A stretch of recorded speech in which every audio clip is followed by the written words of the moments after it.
ce matin, après les discussions avec le Parlement européen, me prononcer pour dire que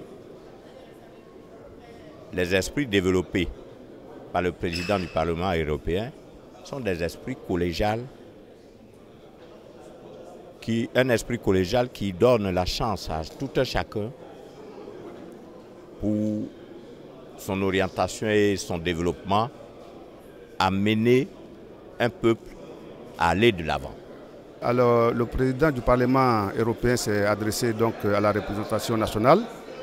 Et nous avons noté beaucoup de propos très intéressants dans son allocution. Alors, parce qu'il a abordé tous les sujets, il a abordé le sujet de l'immigration, le sujet de la formation de la jeunesse, le sujet de la création d'emplois pour les jeunes, le développement de la Côte d'Ivoire et de l'Afrique tout entière, en passant par l'industrialisation de nos pays. Et ce que j'ai retenu comme étant fort dans son message, c'est qu'en décryptant son message, il est clair que si l'Afrique ne s'industrialise pas, il n'y a pas de voie pour le développement. Il a beaucoup mis l'accent là-dessus. Il faut qu'on ait un tissu industriel dense pour pouvoir créer des emplois. Et c'est cette création d'emplois qui pourra retenir nos jeunes qui sont à la recherche d'avenir. Donc, il a beaucoup insisté aussi sur la coopération entre nos parlements. Il faut qu'on se connaisse davantage pour pouvoir travailler ensemble. Et à ce titre même, il a proposé une formation et un renforcement des capacités du personnel parlementaire de Côte d'Ivoire, des fonctionnaires parlementaires au sein du Parlement européen. Et je pense que ça c'est très important parce que quand vous voyez le travail abattu par les fonctionnaires parlementaires de Côte d'Ivoire ici, mais sans eux, nous les députés, on ne peut pas avancer. Donc leur capacité renforcée nous permet aussi d'être mieux assistés.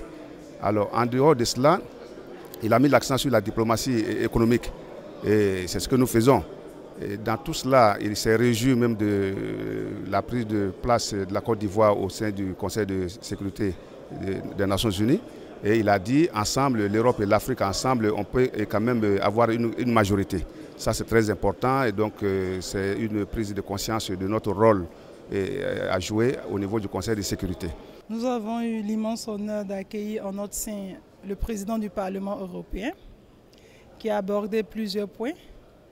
Le point que nous avons retenu, c'est celui se rapportant à la bonne santé de la Côte d'Ivoire, la santé financière, le retour à la paix, à la très bonne marche du pays, à son désir de voir la Côte d'Ivoire vivre en paix et au-delà de la Côte d'Ivoire, de voir tous les pays vivre en paix. Aussi, le second point qui nous a marqué, c'est l'entrée de la Côte d'Ivoire à l'ONU, au Conseil de sécurité. Ce volet va permettre à la Côte d'Ivoire de tabler sur certains points, notamment la sécurité, qui pour nous est un élément essentiel, parce que sans la sécurité, nous ne pouvons rien faire. Et le pays a besoin de paix. Le pays a besoin d'être en paix pour que sa jeunesse puisse aller de l'avant.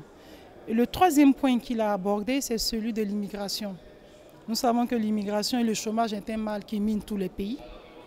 Nous serons heureux au sortir de ce séminaire de voir que la question sera abordée, d'autant plus qu'elle est d'actualité. Faire de ce pont un point essentiel pour la stratégie politique de tous les pays. Nous souhaiterons que la politique soit basée sur la jeunesse.